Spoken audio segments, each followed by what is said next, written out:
Pessoal, então agora, nessa semana então, vamos continuar com as aulas de matemática e essa semana então nós vamos trabalhar as questões do livro sobre a multiplicação com números racionais. Esse material se encontra na página 71 do livro de atividades. E para motivá-los a resolver as questões, eu vou passar um exemplo de cada situação que aparece no livro, né, de modo que possa auxiliar vocês na resolução das contas. Então a primeira, nós vamos fazer então os números decimais na forma de fração irredutível. O que significa isso? Nós vamos transformar o número decimal numa fração e simplificá-la, né, até tornar ela irredutível, né, até nós não conseguirmos mais simplificar. Então, por exemplo, aqui nós temos uma casa decimal após a vírgula, né, à direita da vírgula, o que significa que o meu denominador vai ser 10. Tanto é que quando nós lemos esse número, nós vamos sempre ler 2 inteiros e 5 décimos. Décimos por quê? Porque eu tenho o 10 aqui no denominador. E no numerador vai o número que eu tenho, porém sem a vírgula, né? Então eu coloco 25 décimos. Lembra que a fração não aceita números com vírgula, portanto, é por esse motivo que nós tiramos a vírgula na hora de colocar no numerador. Em seguida, eu vou simplificar essa fração. Eu vou procurar um divisor comum entre o numerador e o denominador.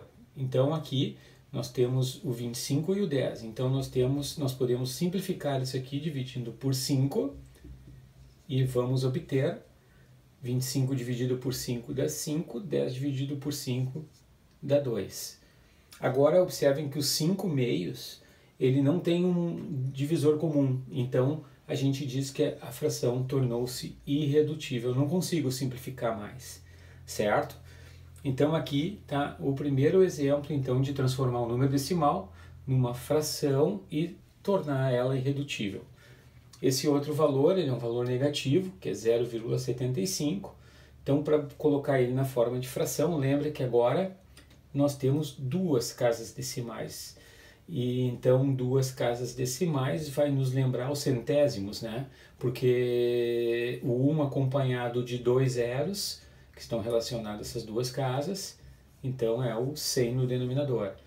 Quando a gente lê esse número decimal, a gente lê 0 inteiros e 75 centésimos. Ou simplesmente eu vou dizer 75 centésimos negativo.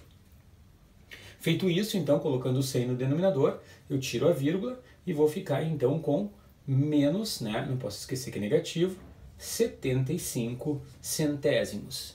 Observa que eu tiro a vírgula, o zero, então, não tem valor, porque nós temos agora um número natural aqui no numerador. Então, os 75 centésimos eu simplifico. Eu vou tornar essa fração irredutível. Observa que nós temos como divisor o 5, né, que seria divisor comum, mas nós também temos o maior divisor comum. Qual é o maior divisor comum, máximo divisor comum, né? É o 25. Pode observar que eu divido o 75 por 25, o 100 também é divisível por 25, certo? O que significa isso? Significa que quando eu uso o máximo divisor comum, eu chego mais diretamente à fração irredutível, certo?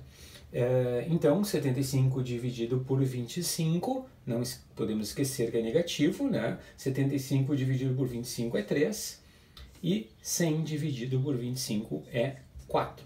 Então, menos 3 quartos. Quando a gente compara essa fração com essa, a gente diz inclusive que as frações são equivalentes, ok? Então, aqui nesse caso, a fração irredutível é menos 3 quartos, porque a partir daqui eu não consigo mais simplificar, porque não existe um divisor comum, né, maior que 1, né, para simplificar novamente essa fração. No outro exemplo, eu tenho aqui 1 inteiro e 225 milésimos. Por que lembro 1000? Porque eu tenho 3 casas decimais. Então, eu tenho 1 acompanhado de 3 zeros, que é o 1000. Portanto, quando eu leio esse número decimal, eu vou ler de novo, né, repetindo, 1 inteiro, 225 milésimos, certo? Então, no denominador é 1000, tira a vírgula, nós ficamos com 1.225, certo? Igual, agora vamos simplificar. Aqui novamente nós podemos fazer o seguinte, nós podemos usar o máximo divisor comum, como por exemplo, eu posso fazer dividido por 25, seria o máximo divisor comum. Eu posso também fazer dividido por 5 inicialmente, né? Depois eu vou indo aos poucos, né? Mas aqui eu já preferi pegar o máximo divisor comum, porque tanto o 1.225 como o 1.000 são divisíveis por 25. Vamos ver então o que a gente vai obter. 1.225 dividido por 25, nós teremos então, pegamos aqui o 122, seria 4 vezes, seria 100, vai ficar então 22, baixo 5, 225 vai dar 4, 5 vezes. Vamos conferir, 5 vezes 5, 25, 10, 12. Não, vai dar mais então. Então vamos ver. Cada 100 dá 4, então dá 8, dá 9 vezes. Vamos lá, 9 vezes. 9 vezes 5, 45, vai 4, 2 vezes 18, 22. Então vai dar exatos, resto 0, então vai dar 49. Então nós temos 49 e 1.000 dividido por 25, imagine que a cada 100 nós temos 4, né? 4 vezes 10, 40. 49 40avos. Observa que agora nós tornamos a fração irredutível, né? Porque não existe um divisor comum entre o 49 e o 40. Certo? Então, pessoal, também fica a dica para o seguinte, nós também podemos encontrar casos em que, por exemplo, eu tenha recebido o número, digamos, 6,1. 6,1 seria, então, menos, né? 61 décimos. Observa que não existe divisor comum entre o numerador e o denominador. Então a gente diz que essa fração já é irredutível. Simplesmente assim. Ok? Valeu!